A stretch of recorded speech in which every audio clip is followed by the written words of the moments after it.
The 20th century was the bloodiest century in human history. What drove this diabolical descent into darkness? The answer is a religion. The most dangerous religion with the most bloodthirsty false god on the planet. Statism. In the 20th century alone, over 100 million souls were sacrificed on the altar of this god. But what is statism? Statism can be defined as the belief that the government has the right, not just the ability, to control the people within its territory. Well, that's just common sense, right? However, underneath the mask of its promises of security, prosperity, and a utopian future, time and time again it proves its true face is tyranny and death. Doesn't it have all the hallmarks of a religion? A deity, government that has superhuman gifts and the right to make the rules and enforce them as it sees fit. A labyrinthine rulebook of regulations and decrees wielded as a weapon against those who dare dissent. Propaganda parades, rallies, and the relentless drumbeat of obedience upholding the deity's power. Vocal and ardent worshippers who cling to the false promises of the state and beg for provision, surrendering their freedoms in exchange for the illusion of safety. Priests who police the populace and zealots who fight for their deity's divine will overseas. In today's godless world, the allure of statism is stronger than ever.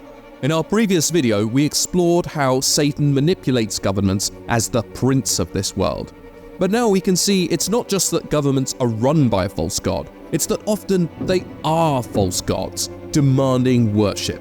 We pledge allegiance to flags, sing hymns to the nation, and sacrifice our sons and daughters on the altar of war. But if that's so, where did this come from, and how can we escape? Indeed, in a world where the state demands our allegiance, do we place our trust in the fallible hands of men, or have we forgotten the true source of our freedom, the eternal God who created us? Once upon a time, kings weren't just rulers, they were living gods. In ancient Egypt, the pharaoh was a god on earth and a bridge between mortals and the heavens. In Rome, Roman emperors were worshipped as gods, their powers and authority absolute. To millions of people, the idea of government as a religion and their king as a god was not a metaphor, but a daily reality. But then came Christianity, a wildfire of faith that swept through the Roman Empire. The scales fell from people's eyes, and they saw their rulers not as gods, but as men. This defiance, this rejection of the divine right of kings, ignited a wave of persecution against the early Christians. Enter Constantine, the emperor who embraced Christianity and changed the course of human history. But in a dangerous sleight of hand, his conversion paved the way for a new form of state-sanctioned religion. The Roman Catholic Church was born. An arm of the empire, the church bestowed upon rulers a divine mandate. And so the seeds of the divine right of kings were sown. This idea that rulers derived their authority directly from God would blossom in the medieval era, granting monarchs unchecked power and plunging Europe into centuries of religious conflict. By the 1500s, a rising tide of discontent was demanding changes to the Catholic Church.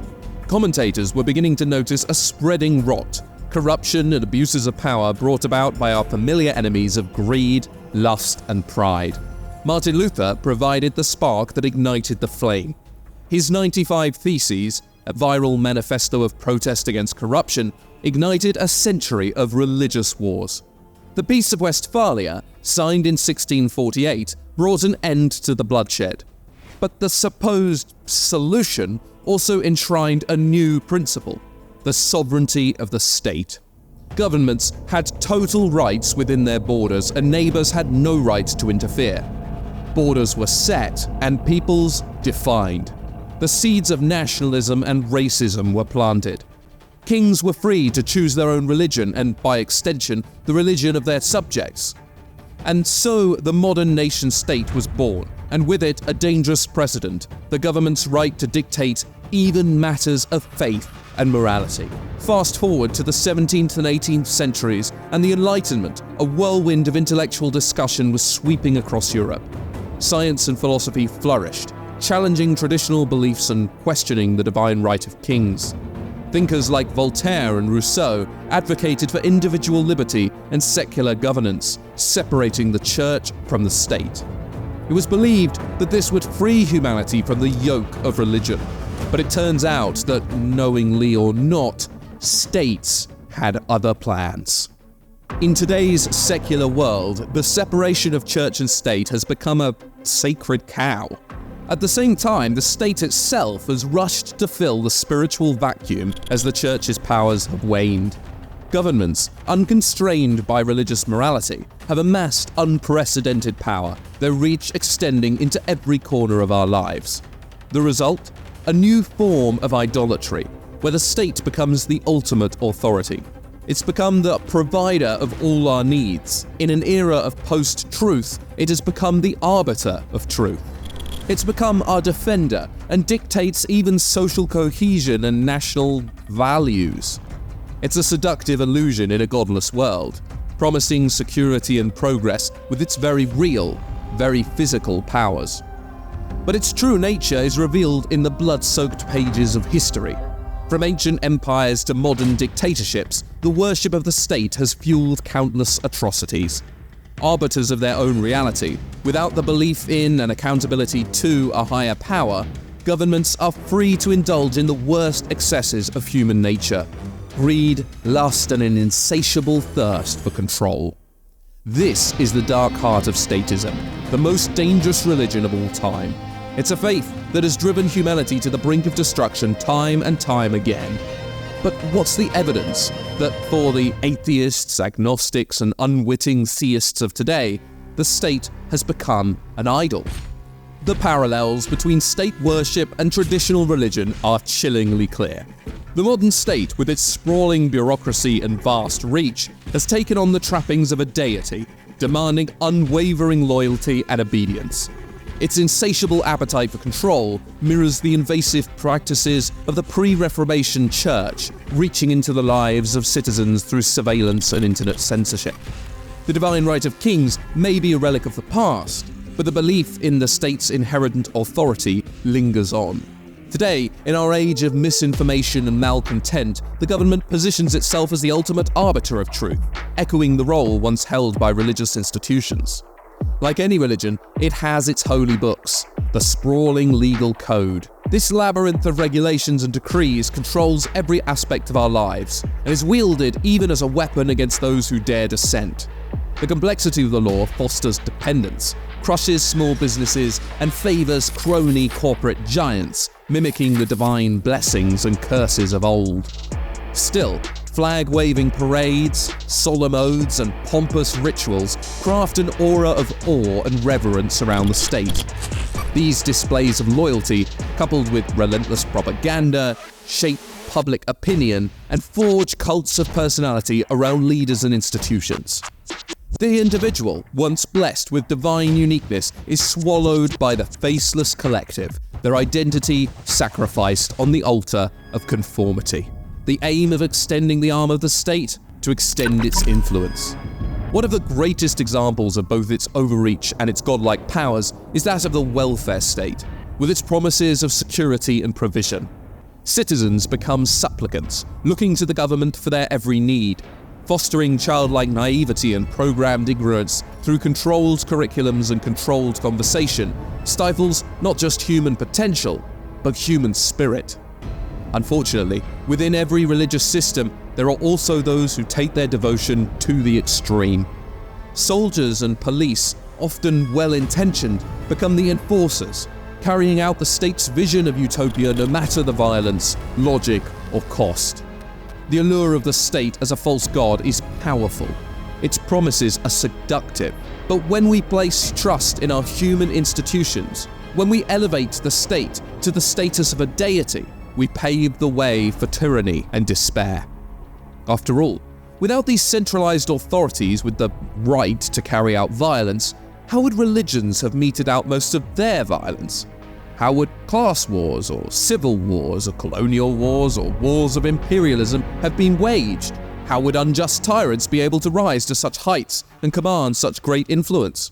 With this power, even in well-intentioned, well-organized governments, Any time we trust an idol over God, it opens the door for Satan's influence to slither in. So, how does Satan manipulate these godless governments? How do we recognize his influence in the modern world? And most importantly, how can we resist the allure of this false god and reclaim our true allegiance to the one true king? In a previous video, we've already delved into the origins of Satan's power and his claim to the title Prince of this world. We've exposed the twisted interpretations of scripture that attempt to justify blind obedience to earthly authorities. But now the question remains, how does Satan infiltrate and corrupt these institutions, blinding both rulers and the ruled to their own idolatry? Well, remember, human authorities are mirrors of spiritual ones. Just as God's will is carried out through his angelic hosts and the church, Satan's malevolent agenda is enacted through a hierarchy of demonic powers and principalities. But if God's will is made manifest through Christ's church on the earth, then through what is Satan's will made manifest? Governments, of course. Even the most well-intentioned politicians can fall prey to these temptations. A subtle shift in priorities, a compromise of principles, and suddenly the state's agenda becomes indistinguishable from Satan's own. And what are the fingerprints of this agenda? Nations pitted against nations, races against races, conflict and confusion over gender and sexuality, the glorification of promiscuity and sexual immorality, rigged systems promoting economic injustice, materialism, hedonism, and the pursuit of possessions, leaving pockets full but hearts empty and spirits starved. A constant barrage of mindless entertainment, distractions numbing the senses and dulling the soul's yearning for truth. The breakdown of family units and power over children, creating a climate of constant worry and anxiety. The erosion of self-reliance and the deepening of dependence. Ultimately, Satan's goal is to make God seem irrelevant, render the Bible a dusty relic, and to enslave humanity to his own will. And what better tool for this insidious agenda than the all-powerful state? But are there any more biblical hints that this is Satan's agenda? We've discussed Revelation in previous videos, but the part that really matters here is the role of the Antichrist and beast system. This is not an abstract system forced on humanity by demons encroaching from the underworld. Far from it. The Antichrist, a charismatic and popular politician, will rise to power promising peace and prosperity to a world ravaged by war and chaos. He will offer a seductive vision of a godless utopia, a world united under a single, all-powerful government that promises human rights and prosperity for all. To achieve this, the Antichrist coordinates the creation of a system marked by unprecedented control and surveillance. He creates a global system where every transaction, conversation, and movement is monitored and manipulated. Individuals are reduced to mere cogs in the machine of the state. Does this sound like anything that maybe already exists today? The parallels to our own world are not isolated incidents, but pieces of a larger puzzle, a sinister pattern emerging from the shadows. The church, the true kingdom of God, stands in stark contrast to this dystopian vision. As citizens of heaven, our allegiance is not to earthly kingdoms or political ideologies. After all, when Christ returns, the kingdoms of this world will crumble. No, our role is actually much more profound than that. Our role is not to reform the world, but to prepare hearts for its transformation.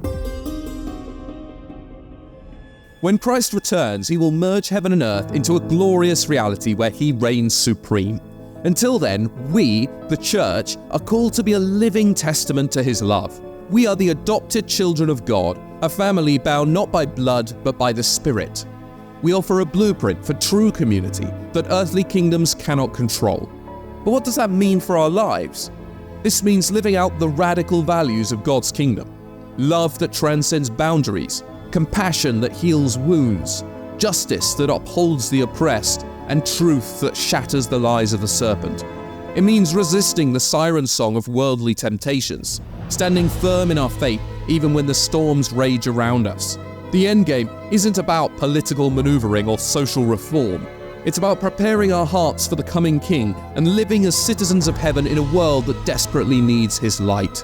The irony is that being a Christian can be the most anti-establishment thing that you do, so it's time. Will you join the ranks of true rebellion? Will you join a church that preaches the unfiltered truth of the gospel? Will you cultivate spiritual disciplines that strengthen your connection to God? Will you take responsibility for your own life, rejecting the false security of the state? Because the darkness may seem overwhelming, but remember, the light shines in the darkness, and the darkness has not overcome it.